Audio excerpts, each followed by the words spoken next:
Je sais pas si vous le savez, mais l'iPhone décote 2 fois moins vite que la concurrence chez Android. Et c'est ce qu'on va voir aujourd'hui dans cette vidéo avec une petite étude qui a été menée. Allez, c'est parti.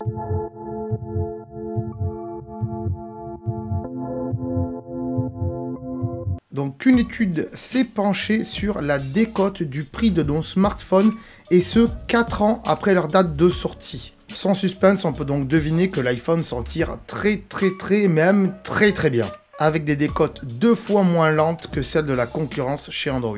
L'iPhone est donc le plus endurant des smartphones. Et quand je dis l'iPhone, je parle bien sûr de tous les iPhones. Alors c'est vrai qu'on peut reprocher pas mal de choses à Apple et surtout aux iPhones, mais il y a bien sûr un point sur lequel on ne peut pas les critiquer, c'est sur la durée de vie de leur téléphone.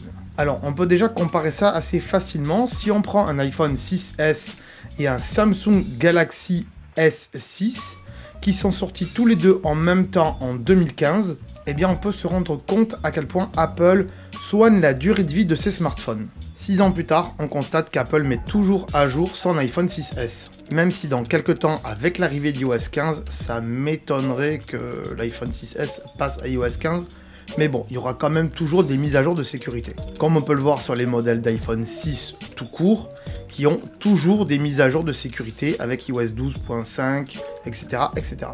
Tandis que pour le Samsung Galaxy S6, je sais pas, vous avez toujours des mises à jour. Enfin, en tout cas, il y a quasiment plus de mises à jour. Tout simplement parce que Samsung en a rien à foutre de mettre des mises à jour, puisqu'il considère que tout le monde est passé à un nouveau smartphone. Voilà donc les principales raisons pour lesquelles les iPhones y décotent moins vite en termes de prix, et c'est ce qu'a révélé une étude de BankMyCell. Il dévoile donc dans cette étude que les iPhones décotent 2 fois moins vite que les téléphones sous Android.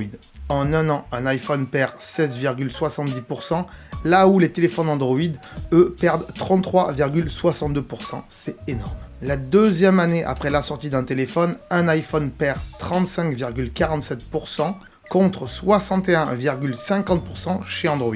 C'est seulement après les 4 ans d'existence d'un smartphone que ça se resserre, avec une décote de moins 66,43% pour l'iPhone contre 81,11% pour les Android. Et la situation devient encore plus favorable pour Apple lorsqu'on compare la valeur d'un iPhone par rapport au prix du neuf, c'est-à-dire un téléphone emballé. Si on prend un Samsung Galaxy S20 Ultra, il sera repris avec une décote de moins 64,71% seulement 9 mois après sa sortie. Dans le même temps, un iPhone 11 Pro Max, lui, perdra en décote seulement 32,22%. Cette étude n'indique bien évidemment pas que Apple est le meilleur dans tous les cas, mais sur le long terme, il faut reconnaître qu'Apple est un leader, surtout quand il s'agit d'entretenir ses clients. Après, aujourd'hui, sur le marché des téléphones Apple, il y a 2 catégories de personnes.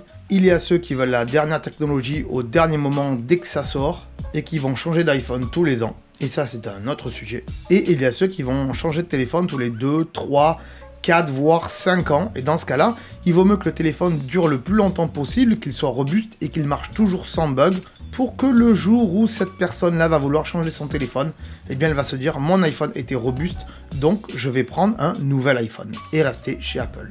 Alors bien sûr, on pourra critiquer la batterie qui se décharge assez vite et qui tient pas trop longtemps en termes de durée de vie, mais bon, il faut bien le reconnaître aujourd'hui, une batterie c'est comme les pneus d'une voiture, quand c'est usé, il faut la changer tout simplement. On pourra aussi parler des écrans qui se cassent assez facilement chez Apple, mais là encore une fois, c'est pas la faute à Apple, c'est plutôt la faute du client qui le fait tomber malencontreusement. C'est comme si vous avez un Kinder Bueno dans votre poche arrière et que vous vous asseyez, eh bien le Kinder Bueno va tout simplement s'écraser. C'est la loi de la physique et c'est la vie. Voilà. Je vous remercie d'avoir suivi cette vidéo qui était là à titre informatif. Si elle vous a plu, bien sûr, n'hésitez pas à mettre un petit pouce bleu comme d'habitude, ça aide la chaîne énormément. N'hésitez pas aussi à me mettre un petit commentaire si vous avez quelque chose à me dire. Et oui, ça peut vous arriver d'avoir quelque chose à me dire, tout simplement. Marquez-le dans les commentaires et normalement, je vous répondrai. Bien sûr, si le commentaire est pas sympa, eh bien, j'y réponds pas. Moi, je vous dis à très bientôt en tout cas. Ciao, bye bye. Attends.